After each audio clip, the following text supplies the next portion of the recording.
Hello students, আজি আমি পঢ়িম unit vector and magnitude of a vector. Unit vector কাক কোৱা হয়? Vector having magnitude is 1 is called unit vector. যিবিলাক ভেক্টৰৰ magnitude 1 হয় তাক আমি unit vector বুলি কোৱা হয়. Unit vector কিহেৰে বুজায়? I, J, K.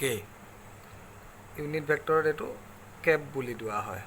এনে ভেক্টৰ এটাৰ ওপৰত সদায় এৰো মাৰ্ক থাকে, কিন্তু ইউনিট ভেক্টৰত সদায় কেপ দিয়ে I, J, and K. Vector having magnitude is 1 is called unit vector. ঠিক আছে? এতিয়া I, J, K আৰু হয় কি? এডাল তিনডাল এক্সিস X, Y,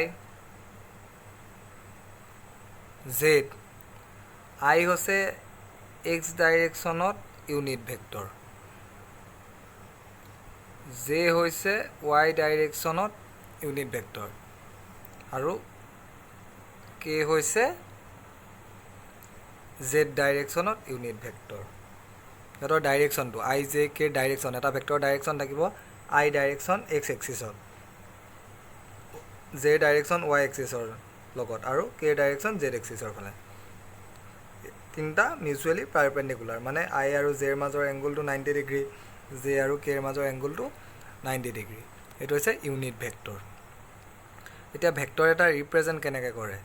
এটা ভেক্টৰ ধৰি লোৱা, এই এটা ভেক্টৰ, ইয়াক আমি ৰিপ্ৰেজেণ্ট কেনেকৈ কৰোঁ? AI, BJ, CK. এইটো হৈছে ভেক্টৰ এটাৰ ৰিপ্ৰেজেণ্টেশ্যন. AI, BJ প্লাছ ধৰি লোৱা CK. মানে AI মানে কি? X ডাইৰেকশ্যনত A, Y ডাইৰেকশ্যনত B, আৰু Z ডাইৰেকশ্যনত C. ঠিক আছে? তিনিটা এক্সিছৰ যদি কথা কয়, যদি দুটা এক্সিছত কয়, ধৰি লোৱা মই X আৰু Yত ক'লোঁ, এইটো এটা পইণ্ট 2, 3. ইয়াৰ পজিশ্যন ভেক্টৰ বুলি ক'লে এইটো ভেক্টৰ, ধৰি লোৱা R vector. So' vector in terms of যেতিয়া মই ভেক্টৰ লিখিম, ভেক্টৰ লিখিলে কি হ'ব? R ভেক্টৰটো 2 মানে কি? X এক্সিছত 2I plus 3J. ঠিক আছে? 2I plus 3J. এইটো হৈছে এটা ভেক্টৰৰ ৰিপ্ৰেজেণ্টেশ্যন.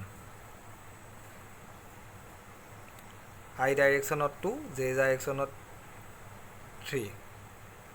তিনিটা এক্সিছ থাকিলে AI plus BJ plus CK. এটা ভেক্টৰ আমি এনেদৰে লিখোঁ. এতিয়া এই ভেক্টৰটোৰ মেগনিচিউড কি হ'ব? এটা ভেক্টৰৰ যদি মেগনিচিউড উলিয়াব দিয়ে, এই ভেক্টৰটোৰ magnitude √A² plus B² plus C². It is call magnitude of a vector. ধৰি লোৱা এই এটা ভেক্টৰ 2I প্লাছ 3J.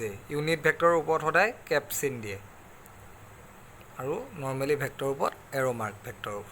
আৰু যদি মই মেগনিচিউড বুলি কওঁ, এই ভেক্টৰটোৰ মেগনিচিউড কিমান?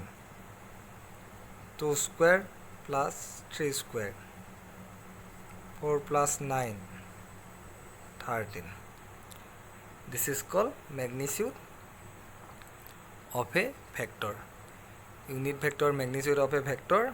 এইখিনি সৰু সৰু কনচেপ্ট. ইয়াৰ পিছত আমি ভেক্টৰৰ প্ৰডাক্টৰ বিষয়ে পঢ়িম. তাত আমাৰ I, J, K টো দৰকাৰ হয়. বুজি পাইছা নহয়? Thank U.